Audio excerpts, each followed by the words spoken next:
नहीं आ रहा।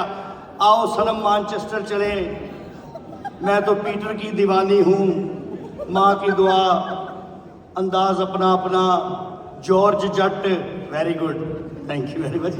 ये डिसिप्लिन है बहुत ज़्यादा। अच्छा मेरी इत्थे आके वो इंग्लिश तो ठीक हुई नहीं, मेरी जी अपनी भुट वाली लैंग्वेज वो अच्छी हो गई, इंग्लिश नहीं मेरी ठीक हुई। और मैं एक दोस्त मेरे नाल जॉब करता है अपना मीरपुर है, मीरपुर के भाइयों के लिए बड़ी क्लैपिंग, क्योंकि मैं घर वापस भी जाना ना, मेरा बर्मिंघम च घर है। उत्थे मैंने रोकिया, तू क्या आखना माड़े माड़े हुए। एक डायलॉग है देवदास मूवी का, मैं कोशिश कर रहा था रमज़ान है चले लेकिन हंसाना कोई बुरा काम नहीं। देवदास ने डायलॉग बोले, अच्छा जी, बाबूजी ने कहा गांव छोड़ दो, सब ने कहा पारों को छोड़ दो, पारों ने कहा शराब छोड़ दो, तुम कह रही हो हवेली छोड़ दो। एक दिन आएगा कि लोग कहेंगे दुनिया ही छोड़ दो।